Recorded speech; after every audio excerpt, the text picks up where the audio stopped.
ಒಂದು ಬೇಸಿಗೆಯ ದಿನ ಸಂತರಾಮ್ ಮತ್ತೆ ಅರವಿಂದ್ ಅಣ್ಣ ತಮ್ಮಂದಿರು ಜಮೀನಲ್ಲಿದ್ದಾರೆ. ಸಂತರಾಮ್ ಒಂದು ಕಡೆ ಕೂತ್ಕೊಂಡು ಅವನ ಹಣೆಯ ಬೆವರನ್ನ ಒರೆಸ್ಕೋತಾ ಇದ್ದಾನೆ. ಇನ್ನೊಂದ್ ಕಡೆ ಅರವಿಂದ್ ಒಂದು ಒಣಗಿದ ಮರನ ಕತ್ತರಿಸ್ತಾ ಇದ್ದಾನೆ. ದಿನವಿಡೀ ಜಮೀನಲ್ಲಿ ಕೆಲಸ ಮಾಡಿದ ಮೇಲೆ ಇಬ್ರು ಅಣ್ಣ ತಮ್ಮಂದಿರು ಸುಸ್ತಾಗಿದ್ದಾರೆ. ಅಣ್ಣ, ಈ ಸರಿನೂ ಭೂಮಿ ನಮ್ಗೆ ಮೋಸ ಮಾಡ್ಬಿಡ್ತು. ಬರ ಬಂದಿದೆ, ಸಾಹುಕಾರರ ಸಾಲ ನಮ್ ತಲೆ ಮೇಲೆ ಕೂತಿದೆ. ಮುಂದಿನ ತಿಂಗಳು ಜೀವನಕ್ಕೆ ಏನ್ ಮಾಡೋದು ಅಂತಾನೆ ಗೊತ್ತಾಗ್ತಾ ಇಲ್ಲ. ಅರವಿಂದ್ ಕೊಡ್ಲಿ ಕೆಳಗಿಟ್ಟು ಸಂತರಾಮ್ ಹತ್ರ ಬರ್ತಾನೆ. ಅವನ ಮುಖದ ಮೇಲೆ ಕೂಡ ಚಿಂತೆ ಆಯಾಸ ಎದ್ದು ಕಾಣ್ತಾ ಇದೆ. ನಮ್ಮ ಅದೃಷ್ಟನೇ ಸರಿ ಇಲ್ಲ ಸಂತರಾಮ್. ಎಷ್ಟು ಕಷ್ಟ ಪಡ್ತೀವೋ ಅಷ್ಟು ಬೆವರಲ್ಲೇ ಹೋಗ್ತಾ ಇದೆ. ಈ ಬಂಜರು ಭೂಮಿಯಿಂದ ಇನ್ನೇನು ಸಿಗೋದಿಲ್ಲ. ಏನಾದ್ರೂ ಚಮತ್ಕಾರ ಆಗಿಲ್ಲ ಅಂತಂದ್ರೆ ನಾವು ಈ ಊರನ್ನೇ ಬಿಡ್ಬೇಕಾಗತ್ತೆ. ನಮ್ಮ ಊರಿಂದ ಸ್ವಲ್ಪ ದೂರದಲ್ಲಿ ಒಂದು ನಗರ ಇದೆ ಅಂತ ಕೇಳಿದೀನಿ.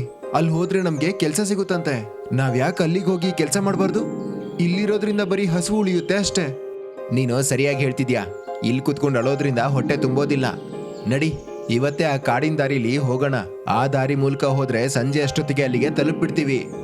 ಇಬ್ಬರು ತಮ್ಮ ಜಮೀನಿನ ಆಸೆ ಬಿಟ್ಟು ಮುಂದೆ ಹೊರಡ್ತಾರೆ ಮತ್ತೆ ದಟ್ಟವಾದ ಕಾಡಿನ ಕಡೆಗೆ ಹೋಗ್ತಾರೆ. ಅರವಿಂದ್ ಮತ್ತೆ ಸಂತರಾಮ್ ದಟ್ಟವಾದ ಕಾಡಿನ ಚಿಕ್ಕ ದಾರಿಯಲ್ಲಿ ಹೋಗ್ತಾ ಇದ್ದಾರೆ. ಕಾಡಿನಲ್ಲಿ ದೊಡ್ಡ ದೊಡ್ಡದಾದ ಮರಗಳು ಹೇಗಿದೆ ಅಂದ್ರೆ ಸೂರ್ಯನ ಬಿಸಿಲು ಕೂಡ ನೆಲ ತಲುಪ್ತಾ ಇಲ್ಲ.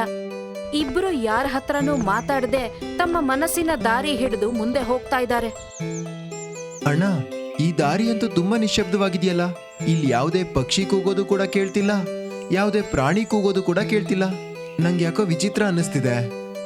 ಹೆದರ್ಕೋಬೇಡ ಸಂತರಾಮ್, ಇದೆಲ್ಲ ನಮ್ ಭ್ರಮೆ ಅಷ್ಟೇ. ನಾವು ಇದೇ ದಾರಿಲಿ ಹೋಗೋಣ. ನಗರಕ್ಕೆ ತಲುಪದ ಕೂಡಲೇ ಇದನ್ನೆಲ್ಲ ಮರ್ತು ಬಿಡ್ತೀಯಾ. ನೀನು ದಾರಿ ಕಡೆ ಗಮನ ಕೊಡು ಅಷ್ಟೇ. ಮುಂದೆ ಹೋಗ್ತಿರುವಾಗ ಇದ್ದಕ್ಕಿದ್ದ ಹಾಗೆ ಸಂತರಾಮ್ ಕಾಲು ಒಂದು ಮರದ ಬೇರಿನಲ್ಲಿ ಸಿಕ್ಕಾಕೊಳ್ಳುತ್ತೆ. ಅವನು ನೆಲದ ಮೇಲೆ ಬಿದ್ದು ಹೋಗ್ತಾನೆ. ಬೀಳುವಾಗ ಅವನ ಕೈ ಒಂದು ಗಟ್ಟಿಯಾದ ಯಾವುದೋ ವಸ್ತುವನ್ನ ತಾಗುತ್ತೆ. ಅರವಿಂದ್ ತಕ್ಷಣ ಅವನ ಹತ್ರ ಓಡ್ ಹೋಗಿ ಅವನ್ನ ಎಬ್ಬಿಸೋದಕ್ಕೆ ಪ್ರಯತ್ನ ಮಾಡ್ತಾನೆ. ಅಯ್ಯೋ ಹುಷಾರು, ನಿಂಗೇನು ಆಗಿಲ್ಲ ಅಲ್ವಾ? ನಂಗೇನು ಆಗಿಲ್ಲ ಅಣ್ಣ. ಇಲ್ಲಿ ಬೇರಿನ ಕೆಳಗಡೆ ಏನೋ ಇದಾಗಿದೆ. ಅರವಿಂದ್ ಕೆಳಗೆ ಬಗ್ಗಿ ಒಣಗಿದ ಎಲೆನ ಸರಿಸ್ತಾನೆ. ನೆಲದ ಮೇಲೆ ಎರಡು ಮುಖವಾಡ ಕಾಣುತ್ತೆ. ಒಂದು ಬಿಳಿಯ ಮುಖವಾಡ, ಇನ್ನೊಂದು ಕರಿಯ ಮುಖವಾಡ. ಅಣ್ಣ, ಇಲ್ಲಿ ನೋಡು, ಅದೇನದು? ಇವು ಮುಖವಾಡಗಳು. ಸಂತರಾಮ್ ಮುಂದೆ ಬಂದು ಬಿಳಿಯ ಮುಖವಾಡ ತಗೋತಾನೆ. ಅದು ತುಂಬಾ ಮೃದುವಾಗಿರುತ್ತೆ. ಸಂತರಾಮ್ ಅದನ್ನೇ ನೋಡ್ತಾ ಇರ್ತಾನೆ. ಅದರಿಂದ ದೃಷ್ಟಿನೇ ತೆಗಿಯೋಕ್ಕಾಗಲ್ಲ. ಇದೆಷ್ಟು ಸುಂದರವಾಗಿದೆ ಅಣ್ಣ. ಹೇಗ್ ಅನ್ನಿಸ್ತಿದೆ ಅಂದ್ರೆ ಇದನ್ನ ಕರಿತಾ ಇದೆ ಅಂತ. ಇದನ್ನ ಹಾಕೊಂಡ್ರೆ ಮನ್ಸಿಗೆ ನೆಮ್ಮದಿ ಆಗ್ಬಹುದೇನೋ. ಅರವಿಂದ್ ಕಪ್ಪು ಮುಖವಾಡ ತಗೋತಾನೆ. ಅದನ್ನ ಕೈಯಲ್ಲಿ ಹಿಡಿದ ತಕ್ಷಣ ಅವನಿಗೆ ವಿಚಿತ್ರ ಅನುಭವ ಆಗುತ್ತೆ. ಮತ್ತೆ ಈ ಕಪ್ಪು ಮುಖವಾಡ ಇದೊಂಥರ ವಿಚಿತ್ರವಾಗಿದೆ.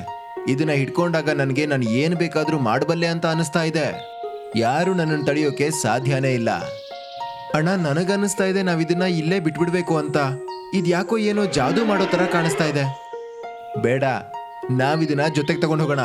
ನಗರದಲ್ಲಿ ಇದನ್ನ ಮಾರಿ ಒಳ್ಳೆ ದುಡ್ಡನ್ನ ಸಂಪಾದಿಸಬಹುದೇನೋ. ಸಂತರಾಮ್ ಏನಾದ್ರೂ ಹೇಳೋಕ್ಕೂ ಮೊದಲೇ ಅರವಿಂದ್ ಆ ಕಪ್ಪು ಮುಖವಾಡನ ಮುಖಕ್ಕೆ ಹಾಕೋತಾನೆ. ಅದೇ ಕ್ಷಣ ಒಂದು ಅದೃಶ್ಯ ಶಕ್ತಿ ಸಂತರಾಮ್ನ ಕೂಡ ಎಳೆಯುತ್ತೆ. ಆಗವನು ತಾನಾಗ್ತಾನೆ ಆ ಬಿಳಿ ಮುಖವಾಡ ಹಾಕೋತಾನೆ. ಮುಖದ ಮೇಲೆ ಮುಖವಾಡಗಳನ್ನ ಹಾಕೊಂಡ ತಕ್ಷಣ ಮುಖವಾಡಗಳು ತಾನಾಗ್ತಾನೆ ಹೊಳೆಯೋಕೆ ಶುರುವಾಗುತ್ತೆ. ಮರುದಿನ ಇಬ್ಬರು ತಮ್ಮ ಹಳ್ಳಿಗೆ ವಾಪಸ್ ಬರ್ತಾರೆ. ಮುಖವಾಡಗಳು ಈಗ ಅವರ ಮುಖದ ಮೇಲೆ ಹೇಗಿದೆ ಅಂದ್ರೆ ಮುಖದ ಒಂದು ಭಾಗವಾಗ್ಬಿಟ್ಟಿದೆ. ನೋಡೋರಿಗೆ ಸ್ವಲ್ಪ ವಿಚಿತ್ರ ಅನ್ಸಿದ್ರು ಯಾರು ಹೆಚ್ಚಾಗಿ ತಲೆ ಕೆಡಿಸ್ಕೊಳ್ಳಿಲ್ಲ. ಹೋಗ್ತಿರುವಾಗ ಒಬ್ಬ ವಯಸ್ಸಾದ ಮಹಿಳೆ ತಲೆ ಮೇಲೆ ಸೌದೆ ಹೊತ್ತು ಬರ್ತಾ ಇದ್ಲು. ಅವಳು ಒಂದು ಕಲ್ಲೆಡವಿ ಬಿದ್ದು ಹೋಗ್ತಾಳೆ. ಮತ್ತೆ ಏಳಕ್ಕೆ ಅವಳಿಂದ ಆಗ್ತಿಲ್ಲ. ಬಿಳಿ ಮುಖವಾಡ ಹಾಕೊಂಡಿದ್ದ ಸಂತರಾಮ್ ತಕ್ಷಣ ಅವಳ ಹತ್ರ ಹೋಗ್ತಾನೆ. ಅವಳನ್ನ ಎಬ್ಬಿಸ್ತಾನೆ. ಮತ್ತವಳ ಸೌದೆ ಕೂಡ ಎತ್ತಿ ಅವಳಿಗೆ ಕೊಡ್ತಾನೆ. ಅಜ್ಜಿ, ನೀವೇನು ಯೋಚನೆ ಮಾಡ್ಬೇಡಿ. ನಾನ್ ನಿಮ್ಗೆ ಪೂರ್ತಿ ಸಹಾಯ ಮಾಡ್ತೀನಿ. ಈ ಕಟ್ಗೆಗಳನ್ನ ನಾನ್ ನಿಮ್ ಮನೆಗೆ ತಂದ್ಕೊಡ್ತೀನಿ. ನೀವು ಕೆಲಸ ಮಾಡೋ ಯಾವ ಅವಶ್ಯಕತೆನೂ ಇರೋದಿಲ್ಲ. ಆ ಹೆಂಗಸಿಗೆ ಆಶ್ಚರ್ಯ ಏನೋ ಆಗುತ್ತೆ. ಆದ್ರೂ ಅವಳ ಮುಖದ ಮೇಲೆ ಧನ್ಯವಾದ ಎದ್ದು ಕಾಣುತ್ತೆ. ಅರವಿಂದ್ ಇದನ್ನೆಲ್ಲ ನೋಡ್ತಾನೆ. ಆದ್ರೆ ಹೆಚ್ಚು ಯೋಚನೆ ಮಾಡದೆ ಮುಂದೆ ಹೊರಟೋಗ್ತಾನೆ. ಮುಂದೆ ಹೋಗ್ತಿರುವಾಗ ಅರವಿಂದ್ ಒಬ್ಬ ಮನುಷ್ಯನಿಗೆ ಡಿಕ್ಕಿ ಹೊಡಿತಾನೆ. ಅವನು ಭತ್ತದ ಮೂಟೆ ಹೊತ್ಕೊಂಡು ಹೋಗ್ತಿರ್ತಾನೆ. ಡಿಕ್ಕಿ ಹೊಡೆದ ತಕ್ಷಣ ಮೂಟೆ ಅವನ ಕೈಯಿಂದ ಬಿದ್ದು ಹೋಗುತ್ತೆ. ಅಯ್ಯೋ, ನೋಡ್ಕೊಂಡು ಹೋಗೋಕ್ ಆಗೋದಿಲ್ವಾ? ನನ್ನ ಮೂಟೆನ ಕೆಳಗೆ ಬೀಳ್ಸ್ಬಿಟ್ಟಿಯಲ್ಲ ನೀನು. ಅರವಿಂದ್ ಕೋಪದಿಂದ ಅವನ ಕಡೆ ನೋಡ್ತಾನೆ. ಮತ್ತವನ ಕುತ್ತಿಗೆ ಹಿಡ್ಕೋತಾನೆ. ಎದುರುಗಿದ್ದ ವ್ಯಕ್ತಿ ಹೆದರ್ಕೋತಾನೆ. ನಾನು ಬರ್ತಾ ಇರ್ಬೇಕಾದ್ರೆ ದೂರ ಸರ್ ನಿಲ್ಬೇಕು ಅಂತ ಗೊತ್ತಾಗಲ್ವಾ? ಇನ್ನೊಂದು ಸರಿ ನನ್ನ ವಿರುದ್ಧ ಬಂದು ನಿಂತ್ರೆ ಇದನ್ನ ತಿನ್ನೋದಕ್ಕೂ ಕೂಡ ನೀನು ಬದುಕಿರೋದಿಲ್ಲ, ತಿಳ್ಕೋ. ಹೆದರಿದ್ದ ಆ ವ್ಯಕ್ತಿ ತನ್ನ ಮೂಟೆ ತಗೋತಾನೆ ಮತ್ತಲ್ಲಿಂದ ಹೊರಟು ಬಿಡ್ತಾನೆ.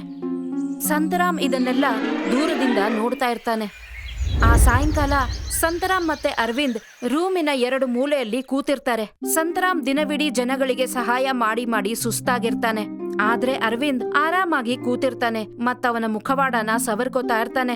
ಅದ್ರಿಂದ ಅವನಿಗೆ ತುಂಬಾ ಜಂಭ ಇರುತ್ತೆ. ಸಂತರಾಮ್ ತನ್ನ ಮುಖವಾಡ ತೆಗೆಯೋದಿಕ್ಕೆ ಪ್ರಯತ್ನ ಮಾಡ್ತಾನೆ, ಆದ್ರೆ ಅದು ಅವನ ಮುಖಕ್ಕೆ ಅಂಟ್ಕೊಂಡಿರುತ್ತೆ. ಅಣ್ಣ, ಇದೇನಾಗ್ತಾ ಇದೆ? ನನ್ನನ್ನ ಯಾರೋ ನಡೆಸ್ತಾ ಇದ್ದಾರೆ. ಇವತ್ ಮಧ್ಯಾಹ್ನ ನನ್ನ ಹತ್ರ ಇದ್ದ ಎಲ್ಲಾ ರೊಟ್ಟಿನೂ ಒಬ್ಬ ಬಿಕಾರಿ ಕೊಟ್ಬಿಟ್ಟೆ. ಅವಾಗ ನಂಗೆ ತುಂಬಾ ಹಸಿವಾಗ್ತಾ ಇತ್ತು ಕೂಡ.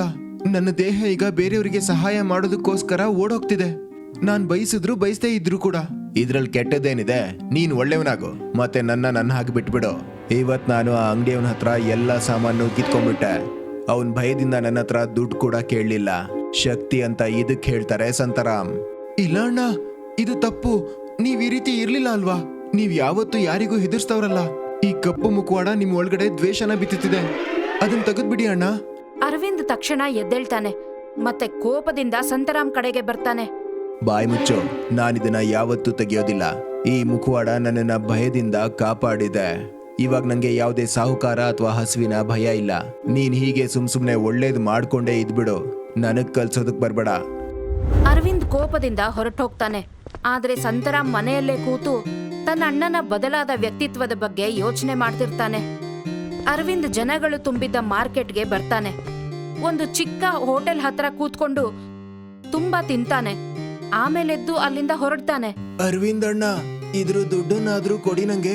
ನನಗೆ ಬೆಳಿಗ್ಗೆಯಿಂದ ವ್ಯಾಪಾರನೇ ಆಗಿಲ್ಲ. ನನ್ನ ಕೈಗೇನಾದ್ರೂ ಬಂತು ಅಂದ್ರೆ ಅದು ನಂದಾದ ಹಾಗೇನೆ. ಇನ್ನೊಂದು ಸರಿ ದುಡ್ಡು ಕೇಳಿದ್ರೆ ನಿನ್ನ ಅಂಗಡಿಗೆ ಬೆಂಕಿ ಹಚ್ಚಿ ಸುಟ್ಟಾಕ್ತೀನಿ. ಸಂತರಾಮ್ ಓಡ್ತಾ ಬಂದು ಅರವಿಂದನ ತಡಿತಾನೆ. ನಿಲ್ಲಿ ಅಣ್ಣ, ಇದು ತಪ್ಪು. ನೀವ್ ಈ ರೀತಿ ಮಾಡೋದಕ್ಕೆ ನಾನ್ ಬಿಡೋದಿಲ್ಲ. ನನ್ನ ದಾರಿಗೆ ನೀನ್ ಅಡ್ಡ ಬರ್ತೀಯ ಸಂತರಾಮ್? ನೀನು ಒಳ್ಳೆಯವನಾಗೋ ಭ್ರಮೆನಲ್ಲಿ ನಿನ್ನ ಅಣ್ಣನನ್ನೇ ನೀನು ಎದುರಾಕೋತಾ ಇದೀಯಾ? ಇಲ್ಲ ಇಲ್ಲ ಅಣ್ಣ, ಆದ್ರೆ ಈ ಮುಖವಾಡ ನನ್ನನ್ನ ತಡಿತಾ ಇದೆ. ಇದು ನಿಮ್ಗೇನಾದ್ರೂ ಮಾಡು ಅಂತ ಹೇಳ್ತಾ ಇದೆ. ಅದರಿಂದ ಒಳ್ಳೇದು ಗೆಲ್ಬೇಕು ಅಂತ. ಅರವಿಂದ್ ಕೋಪದಿಂದ ಸಂತರಾಮ್ನ ತಳ್ಳಿಬಿಡ್ತಾನೆ ಮತ್ತವನು ನೆಲದ ಮೇಲೆ ಬಿದ್ದೋಗ್ತಾನೆ. ಸುತ್ತಮುತ್ತ ಇದ್ದ ಜನರೆಲ್ಲ ಹಿಂದೆ ಹೋಗ್ತಾರೆ. ಯಾರಿಗೂ ನಂಬಿಕೆನೆ ಬರ್ತಾ ಇಲ್ಲ. ಇಡೀ ಊರಲ್ಲಿ ಇವರಿಬ್ರು ಅಣ್ಣ ತಮ್ಮಂದಿರ ಪ್ರೀತಿಗೆ ಹೆಸರಾದವರು. ಆದ್ರೆ ಇವತ್ತು ಹೀಗೆ ಜಗಳ ಮಾಡ್ತಿದ್ದಾರೆ. ಅರವಿಂದ್ ಯಾಕೆ ಹೀಗ್ ಮಾಡ್ದೆ ಅಂತ ಅವನಿಗೆ ಅರ್ಥ ಆಗ್ಲಿಲ್ಲ. ಅವನಲ್ಲಿಂದ ಓಡ್ ಹೋಗ್ತಾನೆ. ಸಂತರಾಮ್ ಕೂಡ ಅವನ ಹಿಂದೆ ಓಡ್ತಾನೆ. ಅರವಿಂದ್ ಓಡ್ತಾ ಬಂದು ಊರಿನ ನದಿ ಹತ್ರ ಬರ್ತಾನೆ. ನೀರಲ್ಲಿ ಅವನ ಪ್ರತಿಬಿಂಬ ನೋಡಿ ಆಶ್ಚರ್ಯ ಪಡ್ತಾನೆ. ತನ್ನ ತಮ್ಮನ ಮೇಲೆ ಕೈ ಮಾಡಿದ ದುಃಖ ಅವನಿಗೆ ತುಂಬಾ ನೋಯಿಸುತ್ತೆ. ಅವನು ತನ್ನ ಜೊತೆಲೇ ಮಾತಾಡ್ತಾನೆ. ನಾನಿದು ಏನ್ ಮಾಡ್ತಾ ಇದ್ದೀನಿ? ಸಂತಾರಾಮ ನನ್ನ ಸ್ವಂತ ತಮ್ಮ. ನಾನು ಅವನ ಮೇಲೆ ಕೈ ಮಾಡ್ಬಿಟ್ಟೆ. ಇಲ್ಲ, ಅದು ತಪ್ಪು. ಅವನು ದುರ್ಬಲ. ನಾನು ಈ ಊರನ್ನೇ ಆಳ್ಬೇಕಾದವನು. ಆಗ ಸಂತರಾಮ್ ಅಲ್ಲಿಗೆ ಬರ್ತಾನೆ ಮತ್ತೆ ಅರವಿಂದ್ ಹೆಗಲ ಮೇಲೆ ಕೈ ಇಡ್ತಾನೆ. ಅರವಿಂದ್, ನೀನು ಸಮಾಜಕ್ಕೆ ಕಂಟಕ ಆಗ್ತಾ ಇದೀಯಾ. ನನ್ನ ಈ ಬಿಳಿ ಮುಖವಾಡದ ಆದೇಶ ಇದೆ, ಕೆಟ್ಟದ್ದನ್ನ ನಾಶ ಮಾಡ್ಬೇಕು ಅಂತ. ನಾನು ನಿನಗೆ ಶಿಕ್ಷೆ ಕೊಡ್ಲೇಬೇಕು. ಆದ್ರೆ ಮುಖವಾಡದ ಪ್ರಭಾವದಿಂದ ಅರವಿಂದ್ ಮುಖದ ಮೇಲೆ ಮತ್ತೆ ಕೋಪ ಕಾಣುತ್ತೆ. ಹಾಗಾದ್ರೆ ನೀನ ಮಹಾನ್ ಮುಖವಾಡಕ್ಕೋಸ್ಕರ ನಿನ್ನ ಅಣ್ಣನ್ನೇ ಕೊಲ್ತೀಯಾ? ಹಾಗಾದ್ರೆ ಬಾ, ನೋಡೋಣ ಯಾರಲ್ಲಿ ಎಷ್ಟು ಶಕ್ತಿ ಇದೆ ಅಂತ. ಇಬ್ರು ಮತ್ತೊಮ್ಮೆ ಜಗಳ ಮಾಡೋದಕ್ಕೆ ಶುರು ಮಾಡ್ತಾರೆ. ಒಳ್ಳೆಯದು ಮತ್ತೆ ಕೆಟ್ಟದರ ರೀತಿ. ಯಾವುದೋ ಅದೃಶ್ಯವಾದ ಶಕ್ತಿ ಇಬ್ಬರನ್ನು ಜಗಳ ಮಾಡಕ್ಕೆ ಪ್ರೇರೇಪಿಸ್ತಿದ್ದ ಹಾಗಿರುತ್ತೆ. ಅಣ್ಣ, ನನ್ನ ತಡೀರಿ. ನಿಮ್ಮನ್ನ ಕೊಲ್ಲೋದಕ್ಕೆ ನನಗಿಷ್ಟ ಇಲ್ಲ. ನನ್ನ ಕೈ ಅದಾಗದೆ ಇದೆಲ್ಲ ಮಾಡ್ತಿದೆ. ಸಂತರಾಮ್, ನನ್ನನ್ನು ತಡೆಯೋದಕ್ಕೆ ಆಗ್ತಾ ಇಲ್ಲ. ಈ ಕಪ್ಪು ಮುಖ ನನ್ನನ್ನ ಕಂಟ್ರೋಲ್ ಮಾಡ್ತಾ ಇದೆ. ನನಗೆ ಬರೀ ದ್ವೇಷ ಕಾಣಿಸ್ತಾ ಇದೆ ಅಷ್ಟೇ. ಇಬ್ಬರು ಮತ್ತೊಬ್ಬರ ಕುತ್ತಿಗೆನೆ ಹಿಡಿದಿರ್ತಾರೆ. ಒಳಗಿಂದ ಅವರ ಆತ್ಮಗಳು ಒದ್ದಾಡ್ತಿರುತ್ತೆ. ಆಗ ಅರವಿಂದ್ ಮತ್ತೆ ಸಂತರಾಮ್ ಒಳಗಿಂದ ಅವರ ಮನಸ್ಸಿನ ಕೂಗು ಕೇಳಿಸುತ್ತೆ. ಇಲ್ಲ, ನನ್ನ ತಮ್ಮನಿಗೆ ನಾನು ಹೀಗೆಲ್ಲ ಮಾಡೋದಿಲ್ಲ. ನನಗೆ ಈ ಶಕ್ತಿ ಎಲ್ಲ ಬೇಕಾಗಿಲ್ಲ. ನಾನು ರಾಜ ಆಗ್ಬೇಕಾಗಿಲ್ಲ. ನನಗೆ ನನ್ನ ತಮ್ಮನೇ ಬೇಕು.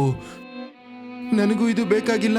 ಈ ಒತ್ತಾಯದ ಒಳ್ಳೆತನ ಇದು ನನ್ನ ಅಣ್ಣನಿಂದ ದೂರ ಮಾಡ್ತಾ ಇದೆ. ಇದು ಧರ್ಮ ಅಲ್ವೇ ಅಲ್ಲ. ನಾನು ಸಂತರಾಮ್, ಯಾವುದೇ ದೇವ್ರಲ್ಲ. ಇಬ್ಬರು ಒಬ್ರನ್ನೊಬ್ರು ಬಿಟ್ಟು ಬಿಡ್ತಾರೆ. ತಮ್ಮ ಮುಖವಾಡ ಕಳಚೋದಕ್ಕೆ ಪ್ರಯತ್ನ ಮಾಡ್ತಾರೆ. ಆದ್ರೆ ಮುಖವಾಡಗಳು ಅಲ್ಲಾಡೋದೂ ಇಲ್ಲ.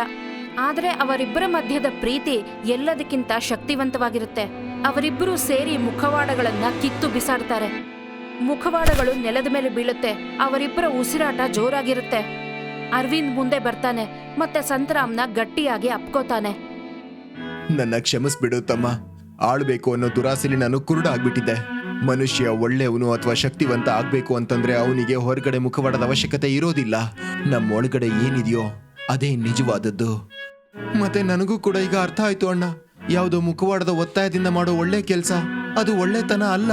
ನಿಜವಾದ ಒಳ್ಳೆತನ ಯಾವುದು ಅಂದ್ರೆ ಯಾವುದನ್ನ ನಾವು ಇಷ್ಟಪಟ್ಟು ನಮ್ಮ ಬುದ್ಧಿಯಿಂದ ಮಾಡ್ತೀವೋ. ಇಬ್ರು ಆ ಮುಖವಾಡಗಳನ್ನ ತಗೊಂಡು ನದಿಯಲ್ಲಿ ದೂರದಲ್ಲಿ ಎಸಿತಾರೆ. ಮತ್ತಿಬ್ರು ಒಟ್ಟಿಗೆ ಊರಿನ ಕಡೆ ಹೊರಡ್ತಾರೆ. ಈಗ ಮೊದಲಿಗಿಂತ ಇನ್ನೂ ಶಕ್ತಿವಂತರಾಗಿರ್ತಾರೆ. ಇದರ ಜೊತೆಗೆ ನಮ್ಮ ಕಥೆ ಇಲ್ಲಿಗೆ ಮುಗಿಯುತ್ತೆ.